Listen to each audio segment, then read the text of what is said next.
Audi TT 36 Punkte. Und 36 Punkte für den Audi TT. Und da sind sie, die Punkte der Rennfahrerjury. Ja, sie werden dazu addiert, meine Damen und Herren. Der Gewinner steht fest. Ja, der Audi TT mit 148 Punkten. The Audi TT winning the Auto One Europe Awards in Geneva. It does look stunning. This week we drive the Audi TT and 3 other stylish sports cars that will get you noticed. The BMW M Coupe, the new Honda S2000 and the new MX5. It's often said that the motor industry is becoming more and more international. Well, just to underline that point, here we are in the fantastic surroundings of the Italian Apennine Mountains to test drive a new German car that's built in Hungary and is going to be launched in the UK next year. Confused? Well, have patience, children. All will soon be revealed.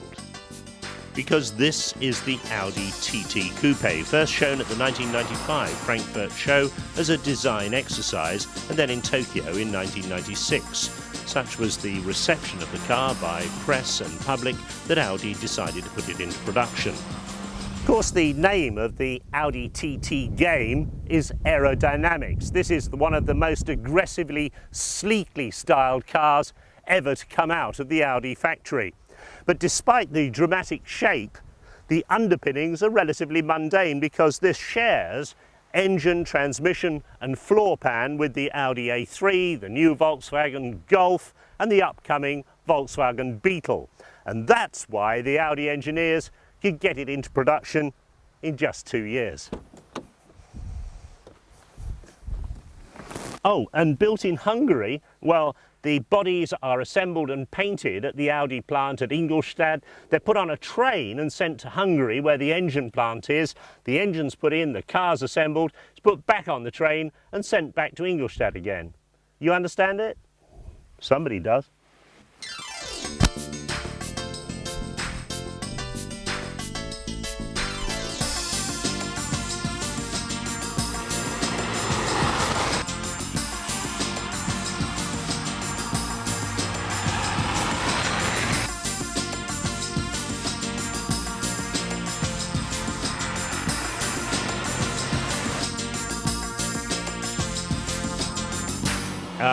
Out here in Italy, blazing up and down the Italian roads, the Germans are showing us cars here, and they've shown us a two-wheel drive. You've decided not to take that in the UK. Why not? That's right, because we felt this was such a statement for Audi that we wanted to combine the heart of Audi, which is Quattro. When you say to people Audi, almost the next word is Quattro. And so we felt this ultimate car, this ultimate coupe for us, was going to be a Quattro. And our customers who we've researched into this absolutely agree with us. So the TT will only be a Quattro car.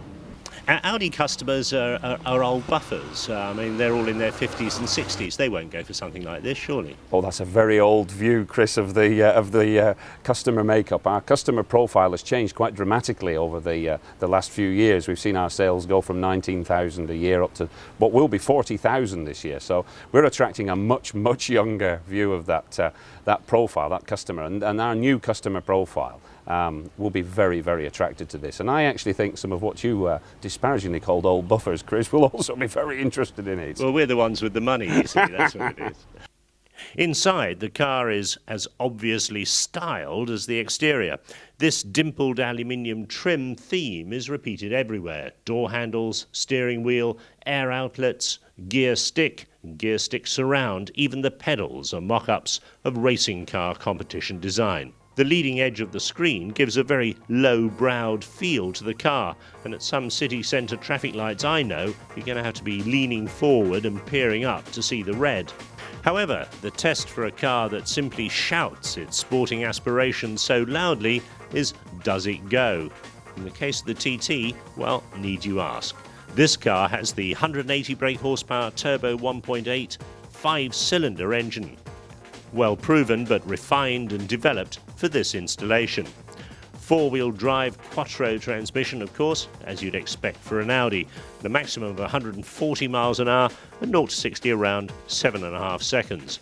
That's not quick enough for you. Well, there's a 225 brake horsepower version of the same engine, 150 mile an hour top speed and a second quicker to 60. The Audi TT goes on sale in the UK in spring 1999, and it's joined later in the year by the drop-head roadster version. Prices not fixed yet, but they anticipate around £25,000 for the 180 brake horsepower and £30,000 for the 225 brake horsepower version. But don't run away with the idea that you can have one of these as your company car if you think you like it, because Audi have closed the waiting list in the UK for the TT. They've taken £1,000 each off 1,000 customers, and by my reckoner that makes £1 million in the bank, and they haven't even sold one yet. Not bad going. I don't think they'll have any trouble at all in getting rid of the first 1,000 cars that'll come in 1999 and the 2,000 cars that'll come in the year 2000. Queue up now.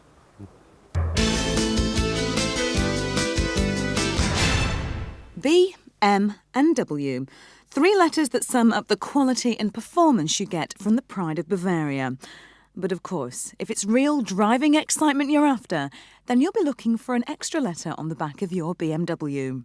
It is, of course, the letter M, telling you that this BMW has come from the company's motorsport division.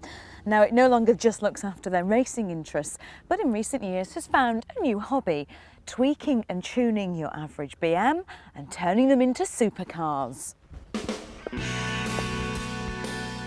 First off the block for the ultimate in makeovers was the M3, hot on its heels the M5, one of the most extreme sports saloons ever.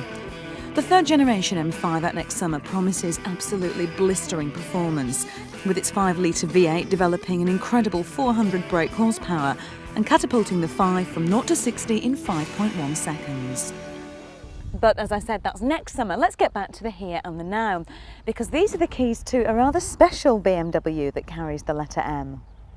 Now, from certain angles, you may well think you've seen this car before. The flare of the wheel arches, the swell of the bonnet could lead you to believe that this is the M Roadster. But on closer inspection, you realise that this is in fact a very different beast. This is the M Coupe. The car to silence any of the critics who claim that the Roadster just wasn't butch enough. The M Coupe is packed with more testosterone than you'd get on a night out with the Chippendales. And personally, I think its curves and bulges are far sexier than anything those lads have to offer. This is the kind of car you can't ignore.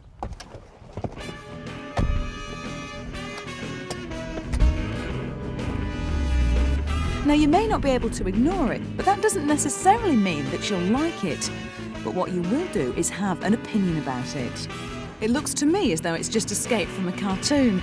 The low-down, laid-back hot rod looks are pure Looney Tunes on acid. And yet I reckon that BMW's design guru Chris Bangle had a fantastic time when he put pen to paper and came up with this one. And while they may have very different bodies, the interior is definitely that from the Roadster. Gorgeous two-tone upholstery that comes in some fantastic colours. Glorious curves that reflect onto the passenger side, and of course all the chrome and those little red needles that promise you hours of fun.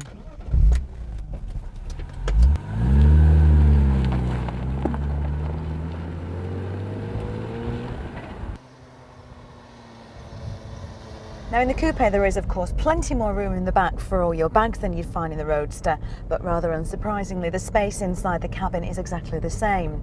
It's not fantastic, but I don't have a problem with it. What I do have a problem with is the fact that the steering wheel isn't adjustable. Now, you're paying £41,000 for this car. I find that very annoying. It's one of those things that when you live with it could become a huge irritation.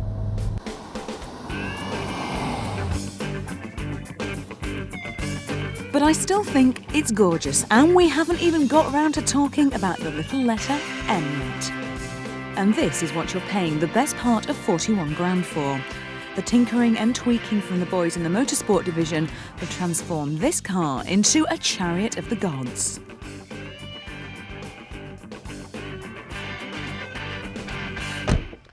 So let's talk for a minute about this 3.2 litre straight six that peaks at around 7,500 revs.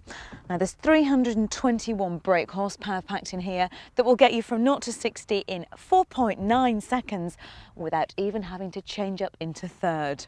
There really is a seemingly never-ending thrust of power coming from this engine that sounds absolutely incredible and just seems to go on and on until you reach 155 miles per hour and the limiter kicks in and spoils all the fun. To keep up with old Looney Tunes, you better be behind the wheel of, at the very least, a 911. Behind the wheel, it smiles all round. The stiffness of the chassis brings such amazing levels of control that it's impossible not to be very impressed.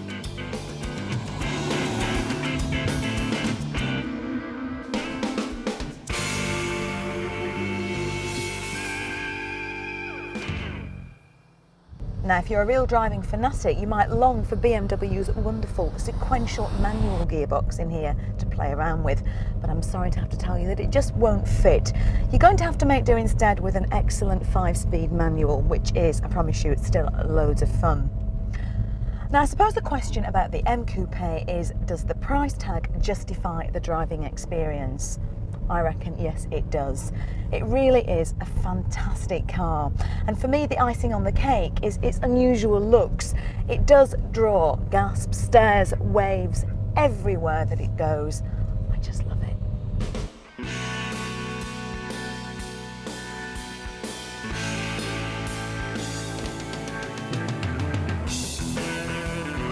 In fact, I can only think of one downside to owning the M Coupe. The rather large amounts of money you'd spend on hiring out a test track, just so you can get the most out of the feeling you get when your foot hits that pedal.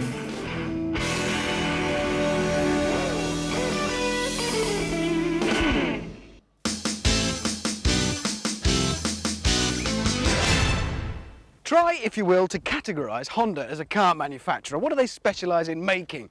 Look around and you might think it's small and rather faceless family hatchbacks. But then again, they do make the Integra and now the Accord Type R, both full-on nutter machines. But there is a common factor here. Honda cars are discreet. It's not until you drive the Integra Type R do you realise what it's all about.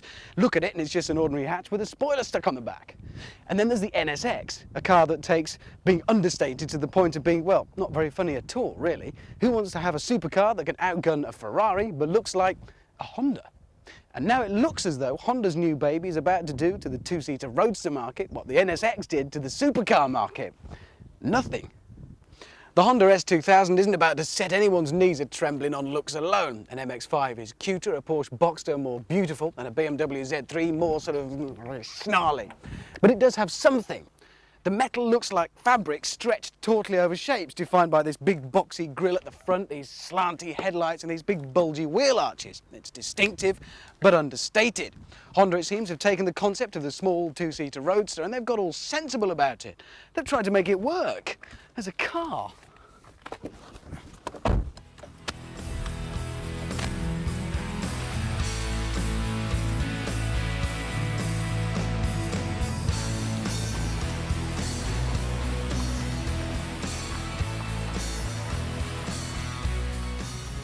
They wanted to keep to a 2-litre 4-cylinder engine because it's light and compact and, thanks to the VTEC system, very high revving.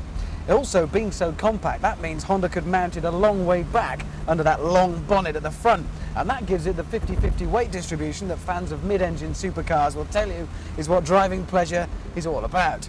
So we have here a rear-wheel driven 2-seater open-top roadster with a 50-50 weight distribution and an engine that will happily rev to 9,000. Well, you just know it's got to be fun. And then they get really clever. By a combination of technical virtuosity and, I suspect, voodoo, Honda have managed to squeeze an incredible 240 brake horsepower out of that 2-litre 4-cylinder engine. Now, come on, chaps. That really isn't playing the game. I mean, a chap could hurt himself. Isn't that rather missing the point, though? We should know we're British and we've been blatting around in little 2-seaters for decades. And we know that they should be cramped, unreliable and outpaced by large family cars, but always beautiful and dashing. So what's all this talk of reliability, performance, handling? Come on, chaps, play the game. Mazda may have made their MX-5 indestructible, but it's certainly not overpowerful. And the Z3 in anything other than M-Tech form is just pure pose value. Honda then have decided to make their baby two-seater work in all departments.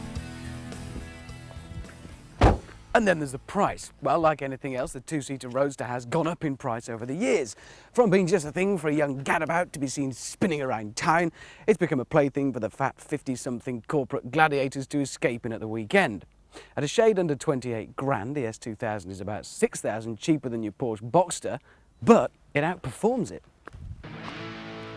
People regularly spec up their Z3s until they cost around this, and the only ones cheaper are the Mazda MX5 and Fiat Barchetta, neither of which are even in the same league when it comes to performance.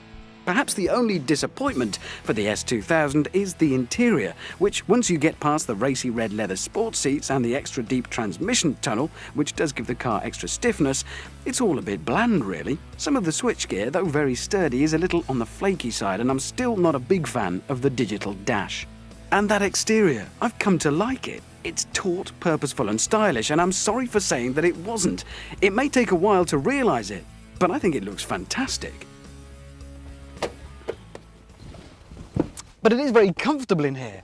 And like the rest of the car, it feels very substantial and very well put together. But it's not for sitting around and gawping at. The idea is you're supposed to take it out, drive it, enjoy it, drive it quite fast.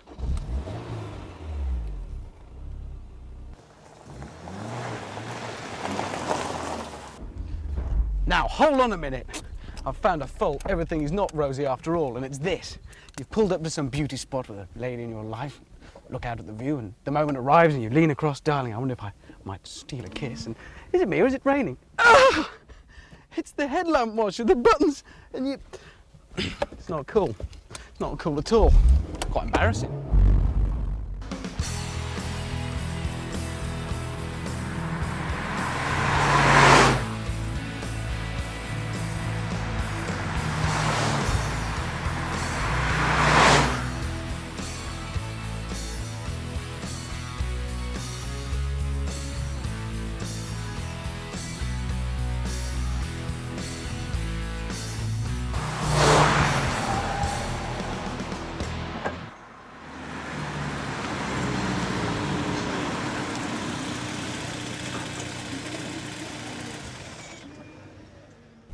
There is passion in the S2000, and it starts here with this button. It's big, it's red, and as it says, it starts the engine, and it's absolute proof that Honda are just a little bit proud of what they've done with this car. And justifiably so. They've taken the concept of the small two-seater Roadster by the scruff of the neck and shaken it till its goggles fell off. They've produced a car that is tauter, stronger, and faster than anything else in the class, and it does it all for less than anything else in the class. It still may not be a cheap toy, but it's a damn good one.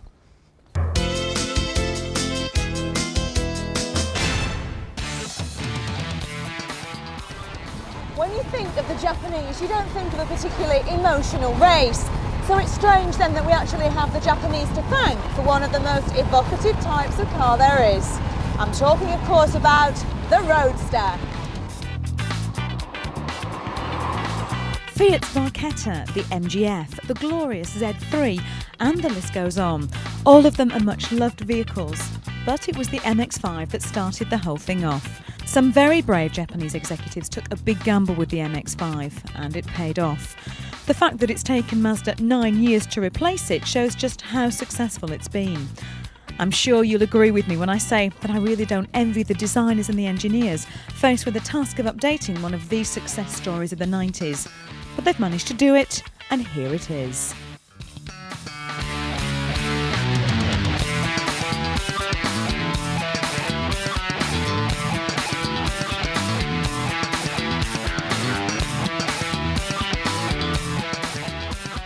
The new MX5. It's slightly wider, with a new interior and more equipment.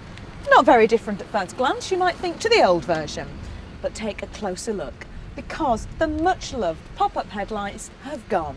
They've popped their clogs. And it's a real shame, because for me, those lamps were the eyes of the old MX5. They were its character, and without them, the new car now looks like lots of other cars. I loved the old styling, and although the 98 version is a very attractive car, it doesn't tug on my heartstrings in quite the same way. The old version of the MX5 was much maligned for being a bit of a girl car. So in an attempt to make this version more macho, Mazda have added a bulge to the bonnet. You get a better hood on the new MX5, although it's still very light and is easy to get down. There's no zipping out of the plastic rear windscreen anymore. The new one is heated glass and it folds neatly into place. So what of this all new interior? Well, it's black, it's plasticky, and yes, it's boring. No surprises here then, this is definitely Japanese. To be fair though, they have added a passenger airbag as standard and a rather nice Nardi steering wheel, which livens things up just a little bit. And the boot is now actually more like a boot. It's bigger in here. In fact, there's just enough room to fit your weekly shopping in. Now, looks and practicality are all very well. But the whole point of a roadster is the experience you get behind the wheel. You want pure, unadulterated fun. So how does the new MX-5 measure up in the smiles per mile stake? Well, the MX-5 is still a classic sports car. It's front-engined with rear-wheel drive. However, the performance of this engine has increased significantly over the old version. What that means on the road is that its 4-cylinder 16-valve engine feels very fast and it's always raring to go. But it's when you give the MX-5 a set of bends to string together that it really comes into its own. The power steering is extremely direct, it's sharp and responsive. The car has a natural feeling of balance about it, which makes driving on roads like this a whole lot of fun.